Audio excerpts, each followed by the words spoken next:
সেনাপ্রধানের দিক থেকে মূল ভেটোটা ছিল যে ডক্টর মোহাম্মদ ইউনূস কেন, why not any other person. Doctor Mohammad ইউনূসের নামে মামলা আছে, তিনি একজন কনভিক্টেড পারসন। একজন কনভিক্টেড পারসন আসলে কিভাবে একটা দেশের প্রধান উপদেষ্টা হতে পারে? আওয়ামী লীগ একটা লোককে একেবারেই দেখতে পাচ্ছে না, এবং বাংলাদেশে তো আলটিমেটলি 30-40% পিপল আওয়ামী লীগকে সাপোর্ট করে। এই 30-40% পিপলের মতামতের বিরুদ্ধে গিয়ে একটা লোককে প্রধান উপদেষ্টা করা উচিত? সেনাপ্রধান লাস্ট আমাদেরকে বলেছিল যে আমি বুকে পাথর চাপা দিয়ে এই সিদ্ধান্তটা মেনে নিচ্ছি। আমাদের এই দীর্ঘমেয়াদী পরিকল্পনাটা করতে হতো যে যখন থেকে আমরা ফার্ম ছিলাম যে শেখ হাসিনাকে চলে যেতে হবে, তারপরে কি হবে? আমরা তো আর শেখ হাসিনা চলে যাওয়ার পরে দেশটাকে ছেড়ে দিতে পারি না। তো এই জায়গা থেকে আমরা দেখা যায় যে এই চিন্তাটা আস্তে আস্তে আসতে থাকে, কিন্তু ওই সময়টাতে আসলে এটা বিশ্বাস করাও কঠিন ছিল যে 5 তারিখের মধ্যেই হয়তো হয়ে যাবে। আমাদের তো এমনকি সশস্ত্র অভ্যুত্থানের প্রস্তুতিও ছিল। 5 তারিখ যদি আমরা সফল না হতাম, হয়তো আমরা অস্ত্র তুলে নেওয়ার ঘোষণা দিতাম, এবং নাহিদ ভাই ভিডিও বার তো রেডি রেখেছিল, আমিও কি ঘোষণা দিব সেটাও রেডি ছিল। তবে এর আগে আমরা এটা অনুভব করি যে পরবর্তীতে আমরা আসলে দেশটার আসলে কি হবে শেখ হাসিনা চলে যাওয়ার পরে। সেই জায়গা থেকে মানে এটা কোনো কালেকটিভ ডিসিশন এরকম ছিল না, এমন না যে আমরা মিটিং করে ডিসিশন নিয়েছি যে ডক্টর ইউনূসকে প্রধান উপদেষ্টা বানানো হবে বা এরকম কিছু। তখন আমার মূলত যোগাযোগ হয় ইয়ের সাথে, যে যোগাযোগ হচ্ছিল আমেরিকান এম্বাসির কয়েকজনের সাথে।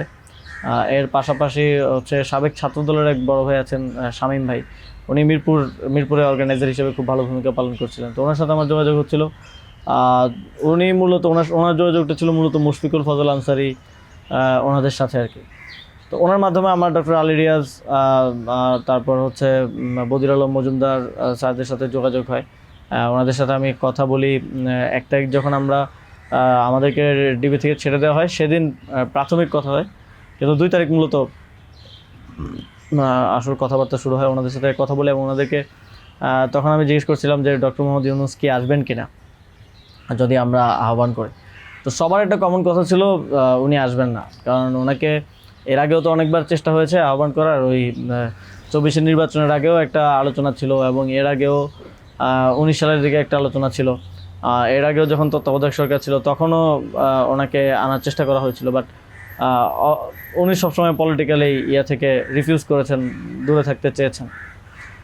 তো আলী রিয়াজ স্যারও আমাকে বললেন, বদিউল আলম মজুমদার স্যারও বললেন যে উনি আসবেন না। আরও যাদের সাথে কথা হচ্ছিল উনি রাজি হবেন না, এই ধরনের একটা কথা ছিল।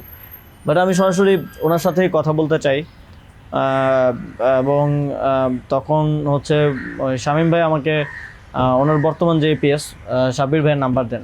তো সাব্বির ভাইয়ের সাথে যোগাযোগ করার পর সাব্বির ভাই আমাকে বলেন যে আমি তো স্যারের সাথে নাই। তো স্যারের সাথে মঈন চৌধুরী নামের একজন তখন স্যারের প্রাইভেট সেক্রেটারি হিসেবে কাজ করছিলেন। তো সাব্বির ভাই আমাকে মঈন চৌধুরীর নাম্বার দেন। মঈন চৌধুরীর সাথে আমি যোগাযোগ করি 2 তারিখ কি 3 তারিখ হবে, এবং ওনার সাথে আমার কথা হয়। এবং উনি তখন বলছিলেন যে স্যারের একটা ছোটো সার্জারি আছে। স্যার তখন ফ্রান্সে ছিলেন। তো সার্জারি আছে, এবং পরবর্তীতে আমি ওনাকে মেসেজগুলো ক্লিয়ার করার চেষ্টা করি যে আমরা চাচ্ছি এমনটা। তো উনি স্যারের সাথে কথা বলেন। স্যার আমাদেরকে পরে একটা মেসেজ পাঠান যে তোমরা যেটা করতেছো আমি তোমাদের সাথে আছি আর কি। এটা হচ্ছে 2 তারিখের দিকে স্যার একটা মেসেজ আমাদেরকে পাঠান থ্রু মঈন চৌধুরী, কিন্তু তখনও কথা হয়নি। স্যারের সাথে আমার প্রথম কথা হচ্ছে, মানে আমি বারবার ইনসিস্ট করছিলাম সরাসরি কথা বলতে, কারণ সবাই অনুৎসাহিত করতেছে যে স্যার আসবেন না, আদার অপশনস দেখার জন্য, প্রধান উপদেষ্টা হিসেবে অন্য কাউকে দেখার জন্য অনেক নামও আসতেছিল, অনেক নামও সাজেশন আসতেছিল। কিন্তু আমার চিন্তাটা ছিল যে আমাদের যে অর্থনৈতিক ভঙ্গুর পরিস্থিতি, তারপরে একটা বিশেষ পরিস্থিতিতে আমরা সরকার গঠন করলে সেটার জাতীয় আন্তর্জাতিক যেই স্বীকৃতির ব্যাপার আছে, এগুলো আসলে ডক্টর মোহাম্মদ ইউনূস ছাড়া পসিবল হবে না। তো সেই জায়গা থেকে আমি বারবার যোগাযোগ করার চেষ্টা করি। পরে মঈন চৌধুরী স্যারের সাথে আমাকে কথা বলিয়ে দেন। সম্ভবত ওনার নাম্বার থেকেই প্রথম কথা বলা হয়, এবং স্যারকে আমি অ্যাপ্রোচ করার পরে স্যার আমাকে বললেন যে আমি হচ্ছে তোমরা অন্য কাউকে ভাবো। এটা সম্ভবত 3 তারিখ। স্যার বললেন যে, এবং স্যার কয়েকজনের নামও বললেন যে তোমরা ওনাদেরকে ভাবতে পারো। এর মধ্যে 2-1 জন আমাদের উপদেষ্টা পরিষদেও আছে এখন। স্যার বলেন যে আমার লাইফটা তো ডিফারেন্ট, আমি ওইখান থেকে আসবো কিনা। এবং উনি বলেন যে তাহলে, আমি যখন বললাম যে স্যার আপনাকে ছাড়া হবে না, আপনাকে আসতেই হবে, তখন উনি বললেন যে আমি ভেবে দেখি, তোমরাও ভাবো, যদি আদার কোনো বেটার অপশন পাওয়া যায় তাহলে তোমরা ভাবো, আর আমিও ভেবে তোমাদেরকে জানাবো। তো 3 তারিখ তো অনেক কিছু আনসার্টেন ছিল, এক দফা শুধু ঘোষণা হয়েছে, কবে পতন হবে, কবে আসবে, এটা আনসার্টেন ছিল। তো আমার মনে হয় এটাও ডিসিশন নেওয়ার ক্ষেত্রে একটা বাধা ছিল সে সময়। কিন্তু আমি যথেষ্ট, আমার মনে হচ্ছিল যে উনি ডিনাই করলেও he is to some extent positive, যেটা বাকিদের থেকে আসতেছে যে একেবারেই আসবে না এরকম। আসিফ স্যারও বলতেছিল যে আসবে না স্যার, রাজি হবে না। তো আবার আমার মনে হচ্ছিল যে এই লোকগুলো তো সবাই স্যারকে পার্সোনালি চেনে, তো ওনারা বলতেছে, কিন্তু আমরা ইনসিস্ট করি, আমি ইনসিস্ট করি, এবং আমি তখন আসলে বাকিদেরকে জানিয়ে রাখছিলাম যে আমার স্যারের সাথে যোগাযোগ হচ্ছে। তখন এটা কোনো কালেকটিভ ডিসিশন ছিল না যে ওনাকে আমরা প্রধান উপদেষ্টা করব। আমি নাহিদ ভাই, মাহফুজ ভাইদেরকে জানিয়ে রাখি যে আমার ওনার সাথে যোগাযোগ হচ্ছে, দেখি এটা কোথায় যায়। আর সবার কাছেই তো তখন সময়টা আনসার্টেন ছিল যে কখন পতন হবে, কখন সরকার হবে। এটা অনেক ফার সাইটেড আসলে বিষয় ছিল ওই সময়টাতে, কারণ আমাদের মনে হচ্ছিল না যে 5ই আগস্ট পতন হবে, আমাদের মনে হচ্ছিল যে আরও হয়তো দীর্ঘ সময় আমাদের লড়াই করতে হতে পারে। ইভেন সব ধরনের সম্ভাবনাই ছিল, এটা একটা গৃহযুদ্ধের দিকে যাওয়ার পরিস্থিতিও ছিল ওই সময়টাতে। তো পরবর্তীতে যখন এরপরও স্যারের সাথে আমার কমিউনিকেশন, স্যারের টিমের সাথে কমিউনিকেশন চলছিল। 5 তারিখ মূলত স্যারের সাথে আবার কথা হয়। মঈন চৌধুরীর সাথে রেগুলারই কথা হচ্ছিল, প্রতিদিন 2-3 বার কলে কথা বলছিলাম। 5 তারিখ স্যার যখন সার্জারিতে ঢুকবেন, ঢোকার আগে হচ্ছে কথা হয়, যখন শেখ হাসিনা পালিয়ে গেল সন্ধ্যায়, আমরা চ্যানেল 24-এর অফিসে, তখন আমি স্যারের সাথে কথা বলতে চাই যে এখন তো পতন হয়ে গেছে, এখন একটা ডিসিশনে আসতে হবে। তো তখন মঈন ভাই স্যারের সাথে আমাদেরকে কলে যুক্ত করেন। তো চ্যানেল 24 অফিসেই নাহিদ ভাই আর আমি আমার ফোন থেকে লাউডস্পিকারে স্যারের সাথে কথা বলি। তো স্যারকে আমরা বলি যে স্যার এখন একটা ডিসিশন আসতে হবে, আর স্যারও সার্জারিতে চলে যাচ্ছিলেন তারপরে ডিসিশন দেওয়াটা। তো স্যার এক ধরনের তখন মনসম্মতি দিলেন যে আমি আসব। আর এর মাঝে তো 2 দিন স্যারও আলোচনা করেছেন বিভিন্ন পর্যায়ে, আমি আসবো, তবে বিস্তারিত কথা বলার আগে তোমরা কোথাও এটা অ্যানাউন্স করো না আর কি। তো এই আলোচনাটা হওয়ার পরে আমরা, অনেকগুলো বিষয় ছিল ডিসকাস করার মতো, আলোচনাটা হওয়ার পরে আমরা চ্যানেল 24-এর অফিসে প্রেস ব্রিফিংটা করি সেদিন রাতে, এবং সরকারের রূপরেখাটা কী হবে সেখানে ঘোষণা করি, একটা অন্তর্বর্তীকালীন জাতীয় সরকার ঘোষণার কথা বলি। এছাড়াও আরও রূপরেখাগুলো বলি যে রাজনৈতিক অংশগ্রহণ, তারপর সিভিল সোসাইটি, তারপরে অভ্যুত্থানের নেতৃত্বের অংশগ্রহণ, এই পলিসিগুলো আমরা সেখানে ঘোষণা করি। স্যারের নামটা ঘোষণা করা হয়নি। সেদিন রাতে স্যারের সাথে আবার চূড়ান্ত কথা হয়, রাতের আনুমানিক 12:30 থেকে 2টা-2:30 পর্যন্ত প্রায় 2 ঘন্টা স্যারের সাথে নাহিদ ভাই আর আমার কলে কথা হয়, এবং সেখানে আমরা বিস্তারিত বিভিন্ন বিষয়গুলো আলোচনা করি, এবং স্যারের কিছু কনসার্ন ছিল সেগুলো আমরা ডিসকাস করি যে এটা আবার 1-11 মতো একটা সরকার হবে কি না, মানে আমরা ক্ষমতায় বসবো কিন্তু পেছন থেকে আর্মি আমাদেরকে চালাবে কিনা, অথবা অন্য কেউ আমাদেরকে ডিক্টেট করবে কিনা। স্যারের কনসার্ন ছিল এটা। স্যারের কনসার্ন ছিল যে আমি আসলে আমাকেই স্বাধীনতাটা দিতে হবে, আমি আসলে এটা আর্মি রান করবে কিংবা পেছন থেকে কেউ রান করবে, এটা হলে আমি আসবো না। তো আমরা স্যারকে বলেছি যে আমাদের পজিশনে এটাই, যে গভর্নমেন্ট যদি আমরা ফর্ম করি, গভর্নমেন্ট স্বাধীনভাবে কাজ করতে হবে, এবং এখানে সেনাবাহিনী কিংবা অন্য কোনো অথরিটি যদি হস্তক্ষেপ করতে চায়, সেক্ষেত্রে আমরা মাঠ থেকে সেটাকে চ্যালেঞ্জ করবো আর কি। তো এই ধরনের একটা নিশ্চয়তা স্যারকে আমরা দিই আমাদের এন্ড থেকে। তারপর এক ধরনের কথা হয় যে উপদেষ্টা পরিষদ কেমন হবে, স্যার আমাদেরকে বলেন যে তোমরা ঠিক করো, আর স্যার কিছু সাজেশন দেন। স্যারের টিম থেকে 6 তারিখ সম্ভবত প্রায় 5 তারিখ রাতেই 23-24টা নাম আসে আমার কাছে। তো ওই নামগুলোর সাথে আমরা যে নামগুলো ঠিক করি প্রায় কমন ছিল অনেকগুলো। তারপর আমরা একটা লিয়াজু কমিটি করা হয়, যারা হচ্ছে সকল রাজনৈতিক দলের সাথে আলোচনার ভিত্তিতে একটা উপদেষ্টা পরিষদ গঠন করবে। তো ওই লিয়াজু কমিটির আহ্বায়ক ছিল মাহফুজ ভাই। তো ওনারা কমিউনিকেশন শুরু করে দেয় জামাতের সাথে, বিএনপির সাথে, আরও যারা রাজনৈতিক দল আছে, সিভিল সোসাইটি আছে, তাদের সাথে যোগাযোগের মাধ্যমে সবার থেকে নাম প্রস্তাব আসতে থাকে। কিছু নাম ছিল কমন, আমাদের এখানেও কমন, যেমন কিছু মানুষজন, যেমন সালাউদ্দিন আহমেদ স্যার, উনি তো অর্থনীতিতে বাংলাদেশে মানে এই মুহূর্তে যদি আমরা চিন্তা করি তাহলে ওয়ান অফ দ্য বেস্ট। তো ওনার নামটা সব দিক থেকে আসে। তো এরকম কিছু কমন নাম আসে, আবার কিছু নাম দেখা যায় আমরা ইনক্লুড করি বা কোনো এক পক্ষ থেকে আসে কিন্তু অন্য পক্ষ এটাকে আবার রিফিউজ করে। বিএনপির কিছু নামের ব্যাপারে আপত্তি ছিল, তাদেরকে পরে নেওয়া হয়নি। তো এভাবে একটা মোটামুটি সবার সাথে কনসালটেশনের ভিত্তিতে একটা উপদেষ্টা তালিকা করা হয় এবং যেদিন স্যার ল্যান্ড করে বাংলাদেশে আসেন 8 তারিখ দুপুরে আর্মি থেকেও কিছু নাম প্রস্তাব করা হয়। কিন্তু আমরা একটু প্রায় 5-6টা নাম আমরা একটু ঘেঁটে দেখলাম যে এই লোকগুলো ওইভাবে সর্বজন গ্রহণযোগ্য না। এবং আরেকটা সমস্যা হচ্ছে তাদের অনেকেরই হয় না যে সফট আওয়ামী লীগ অ্যান্ড আওয়ামী লীগের সিভিল সোসাইটি হিসেবে পরিচিত, অথবা তাদের ব্যাকগ্রাউন্ডটা একজন আর্মি অফিসিয়ালসের নাম ছিল সেখানে, এক্স আর্মি অফিসিয়ালস। তার ব্যাকগ্রাউন্ড আমরা দেখি যে তিনি ইন্ডিয়ায় তিনি 4 বছর ছিলেন এবং 4 বছরে তিনি কয়েকটা কোর্স করেছেন সেখানে। সো আবার ওনার ব্যাপারে জনমত হচ্ছে র কানেক্টিভিটি আছে।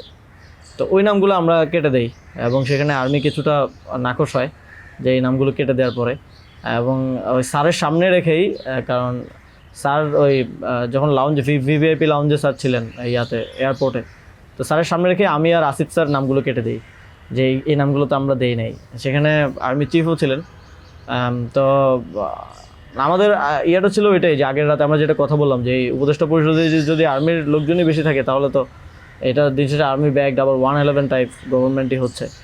সেই জায়গা থেকে আমরা এই নামগুলো নিতে চাইনি। তবে সেখানে আমরা যুক্তি দিয়েছি যে কারণ সবার প্রোফাইলটা যখন আমরা একটু ঘাটাঘাটি করেছি দেখেছি সবারই কোনো না কোনো প্রবলেমেটিক এলিমেন্ট সেখানে আছে। হয় তার র কানেক্টিভিটি হিসেবে জনমত আছে, মানুষের মধ্যে গুঞ্জন আছে, অথবা তার আওয়ামী লীগের সিভিল সোসাইটি হিসেবে পরিচিতি আছে। তো এই ধরনের একটা বিষয় ছিল ওই 5-6টা নামের মধ্যে, যে কারণে আমরা সবগুলো নামই প্রায় কেটে দিই। শুধু একটা নাম আমরা রেখেছিলাম সিএসটি উপদেষ্টা যিনি আছেন, কারণ আমাদের কাছে মনে হচ্ছে ওইটা সেন্সিটিভ জায়গা এবং দেশের এরকম একটা ট্রানজিশন টার্মাল সিচুয়েশনে যেহেতু আর্মি পুরোপুরি আমাদের পার্বত্য অঞ্চলের সমস্যাগুলো ডিল করে, তো সেখানে তাদের কথাটা রাখা উচিত। সেই জায়গা থেকে ওনার নামটা আমরা রাখি, শুধু আর্মির প্রপোজাল থেকে বাকিগুলো কেটে দেওয়া হয়। তো এভাবেই একটা এবং এছাড়াও আরেকটা ইয়ে ছিল যে 6 তারিখ আর্মির সাথে আমাদের একটা বৈঠক হয়, 3 বাহিনী প্রধান তারপর রাষ্ট্রপতি, প্রায় 4 ঘন্টার একটা বৈঠক হয়। যেটার মূল কথাটা ছিল যে সেনাপ্রধানের দিক থেকে মূল ভেটোটা ছিল যে ডক্টর মোহাম্মদ ইউনূস কেন, why not any other person. তো আমরা আমাদের জায়গায় অ্যাডামেন্ট ছিলাম, বিকজ আমরা তো 5 তারিখ রাতেই ঘোষণা দিয়ে দিয়েছি যে doctor Mohammad Yunus will be the chief adviser of the next interim government. এবং সেটা এক ধরনের বৈপ্লবিক কায়দায় আমরা ভিডিও বার্তা দিয়ে ঘোষণা দিয়ে দিয়েছি, আমরা কোনো নিয়মের কিংবা সংবিধানের তোয়াক্কা সে সময়টাই করে নেই। কিন্তু উনি বারবার বলার চেষ্টা করছিলেন যে ডক্টর মোহাম্মদ ইউনূসের নামে মামলা আছে, তিনি একজন কনভিক্টেড পার্সন আসলে কীভাবে হতে পারে, একটা দেশের প্রধান উপদেষ্টা হতে পারে। তো আমরা যখন এগুলো ডিবাঙ্ক করতেছিলাম কথাগুলোকে যে এগুলো তো আওয়ামী লীগের সময়ের পলিটিক্যালি মোটিভেটেড মামলা, এই মামলা তো দেখা গেছে সবার নামে পাওয়া যাবে, আমাদের নামেও আছে।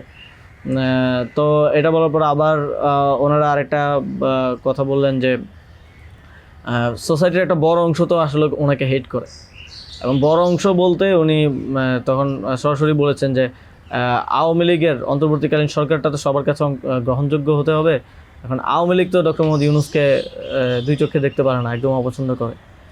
তো এখন এই আওয়ামী লীগ একটা লোককে একেবারেই দেখতে পারছে না, এবং বাংলাদেশে তো আলটিমেটলি 30-40% পিপল আওয়ামী লীগকে সাপোর্ট করে। এই 30-40% পিপলের মতামতের বিরুদ্ধে গিয়ে একটা লোককে প্রধান উপদেষ্টা করা উচিত। তো আমরা তখন বললাম আওয়ামী লীগ এমন কিছু না যেটা নিয়ে এখন আমাদের কনসার্ন হওয়া উচিত। আওয়ামী লীগকে আমরা পরাজিত করেই এই প্ল্যাটফর্মে আসছি, এখানে আমরা বসছি। আওয়ামী লীগ কি চাইলেও না চলে এটা এখন আর ম্যাটার করে না কোনোভাবেই। কিন্তু উনি বারবার এই কথাটা ঘুরে ফিরে বলতেছিলেন যে এই সরকার তো একটা নির্বাচন আয়োজন করবে, এই জন্য বিএনপি আওয়ামী লীগ সবার কাছে এই সরকারের গ্রহণযোগ্যতা থাকা প্রয়োজন। আওয়ামী লীগ তো ডক্টর মোহাম্মদ ইউনূসকে একেবারেই দেখতে পারে না, ওনাকে আওয়ামী লীগ মেনে নেবে না উনি আসলে। কিন্তু আমাদের কথা ছিল যে আওয়ামী লীগ তো এখন আর এই মুহূর্তে ডিসিশন মেকিংয়ে আওয়ামী লীগ ম্যাটার করে না। একটা গণহত্যা ঘটনার পরে সে কি ভাবলো বা তার কি পজিশন, দ্যাট ডাজন্ট ম্যাটার। আর এরপরও ওনারা নানা ধরনের যুক্তি দিতে পারে, এবং শেষে 4 ঘন্টা এই বিষয়ের উপরে ডিসকাশন হয়। 4 ঘন্টা, আধা ঘন্টা হয়তো অন্যান্য ইস্যুস নিয়ে ডিসকাস হয়েছিল, বাট 4 ঘন্টা প্রায় 3.5 ঘন্টা এই ইস্যু নিয়ে ডিসকাস হয়। তো এখানে আসছিলাম আমি, নাহিদ ভাই, মাহফুজ ভাই আর নাসির ভাই। আর বাকি আমাদের সাথে যারা ছিল তারা বাইরে অপেক্ষা করছিল। আসিফ স্যার ছিল, তারপরে তানজিমুদ্দিন স্যারও ছিল, আরও সমন্বয়িকা ছিলেন আরও 10-12 জন, সবাই বাইরে অপেক্ষা করছিল আর কি এই 4 ঘন্টা। তো তারা বারবার 2বার হচ্ছে বিরতি দিয়ে আমাদেরকে আবার ভাবতে বলে আবার চলে যেত, আবার এসে আবারও একই জায়গা থেকে কথা শুরু করতো। মানে আমরা বুঝতে পারছিলাম যে ডক্টর মোহাম্মদ ইউনূসকে এখানে এস্টাবলিশমেন্ট কোনোভাবেই চাচ্ছে না। আর আমাদের কথা ছিল আমরা ঘোষণা দিয়ে দিছি, এবং আমরা এক ধরনের হুমকি সুরে সেখানে বলি যে যদি এটা রাষ্ট্রীয়ভাবে না হয়, যদি রাষ্ট্রপতি ঘোষণা না দেয় ডক্টর মোহাম্মদ ইউনূসকে প্রধান উপদেষ্টা হিসেবে, তাহলেও আমাদের কিছু যায় আসে না, কারণ আমরা অলরেডি ঘোষণা দিয়ে দিয়েছি। আমরা আমাদের তৈরি করা উপদেষ্টা পরিষদ নিয়ে শহীদ মিনারে গিয়ে শপথ নিব। এই হুমকিটা দেওয়ার পরে তারা একটু মানে নড়েচড়ে বসে, এবং তারা গিয়ে রাষ্ট্রপতির সাথে ডিসকাস করে আসে। এবং সেনাপ্রধান লাস্ট আমার মনে পড়ে আমাদেরকে বলেছিল যে আমি বুকে পাথর চাপা দিয়ে এই সিদ্ধান্তটা মেনে নিচ্ছি। এবং তো আমাদের জায়গাটা ছিল খুবই রিজিড, যে ডক্টর মোহাম্মদ ইউনূসকে না আনতে পারলে এখানে একটা শক্ত সরকার গঠন করা পসিবল হবে না। এবং আর্মির যেই মোটিভেশন ছিল, এটা আবার 1-11-র মতো একটা সরকার গঠন করার তাদের মোটিভেশন ছিল। যখন তারা নামগুলো দেয়, 6টা-7টা উপদেষ্টার নাম দেয়, তখন এটা বোঝা যায়, এবং ডিকটেট করার এক ধরনের। তো আমরা যদি এখানে অন্য কাউকে নেই যার পার্সোনালিটি এত স্ট্রং না, তাহলে আলটিমেটলি আমরা আসলে অন্য কারো দ্বারাই পরিচালিত হব, ড্রিভেন হব। এই সরকারটা আত্মনির্ভরশীল একটা স্বতন্ত্র সরকার হতে পারবে না। তো তারপর তো